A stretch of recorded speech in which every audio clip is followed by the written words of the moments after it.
Good morning. So for the first trip we're doing while we're here in Wales, we've come to this really remote location. We're going to visit a waterfall that's just down in that gorge called Rhaeadr y Bedd. Now, it's been on my radar for some time. It was going to be part of the next waterfall book. Still might do. Haven't decided. But for now, we're going to walk down, see what it's like, get some photos. And because I'm only using my phone at the moment because I haven't got my main camera yet. Just get the best photos we can and scout out the location, see if it's worth coming back to. So let's get down and have a look.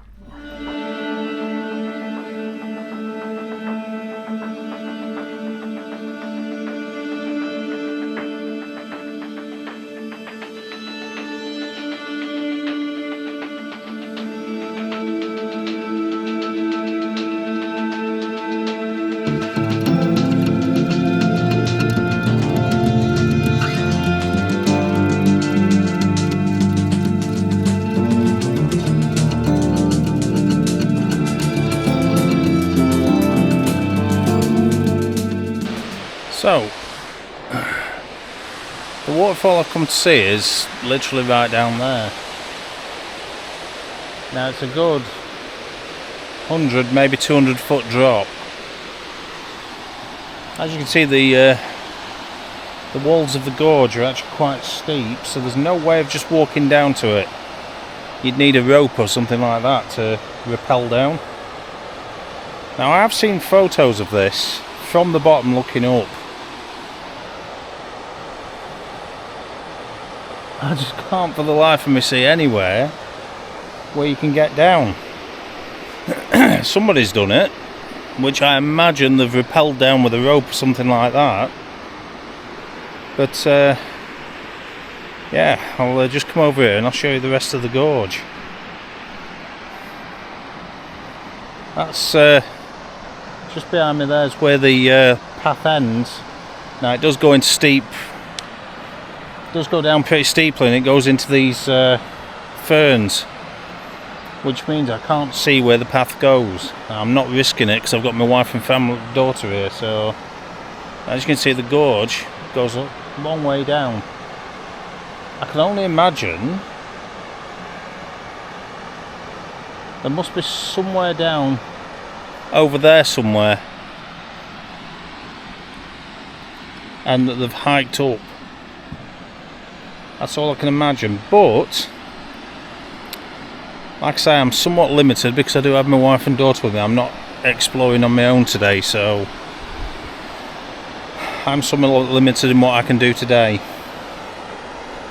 What I am going to do, I'm not going to come here for nothing. I'm going to get a photo of this. I'm going to get one from up here looking down at that waterfall there, so I'm going to get a quite straight on shot. That is going to have the benefit that I won't have any sky in it. So what I'm going to do, I'm going to get set up for a shot and I'll talk you through my thinking, and at the very least I'll give you an idea what to do if you end up in a similar situation. It's all about making the best of what you've got. So I'm going to get something set up and I'll come right back to you. Right, so I've set up for my composition. Now I'm very much using the landscape as a buffer in the image and the waterfall snaking through the landscape.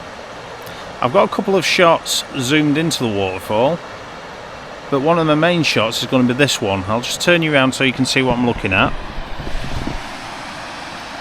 As you can see on there, I've got the waterfall snaking through the image, and I've got the landscape, the contrasting greens and the purples from the heather just making up either side of the image. Whether that's going to be any good or not, I'm only going to know when I edit the photos later, but I'm pretty happy with what I've got there. Now, I've got a polarizer on taking the glare off the water. It's not my normal polarizer, it is only a cheap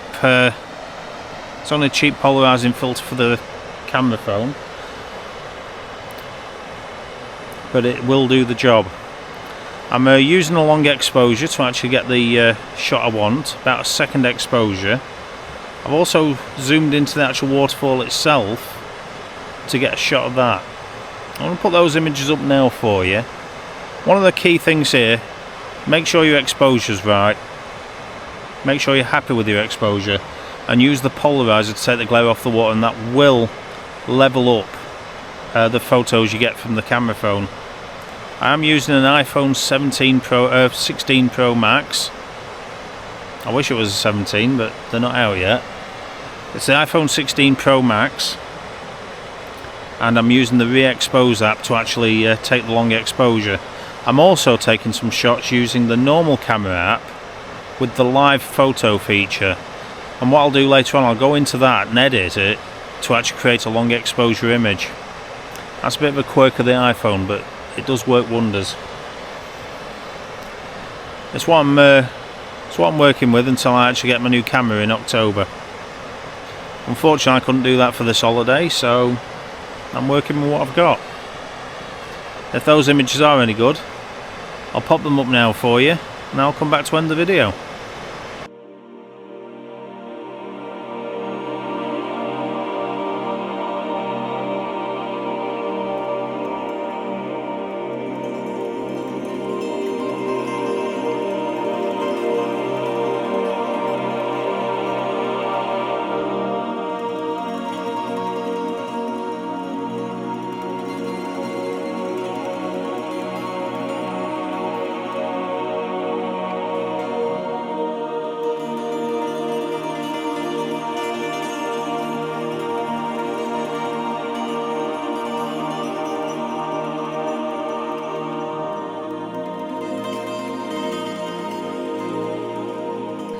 So unfortunately that has brought a conclusion to this video. It's a nice place to visit. It's good to be out. And it is. Here's a stunner of a waterfall. But I'm gonna have to study the area a bit more on some maps. There's got to be a way to get down to it. Unfortunately, I couldn't see one today, and I don't have time to explore because I have a paranoid wife who thinks I'm going to fall, and a too brave daughter who would follow me, probably into the gates of hell. So I'm not going to risk it today. I'm going to do my research, and I'll probably come back in the future in another video. But for now, what a landscape. I don't consider this a failure because it's the first time I've been to this waterfall. It's a good exploration video, and it's been good to see it for the first time. It gives me an idea what I'm working with. I can certainly see it being a lot better in a more autumnal image when the colours have changed. So we'll have to see. In the meantime, hopefully you enjoyed this video such as it is, and I'll see you in the next one. Bye for now.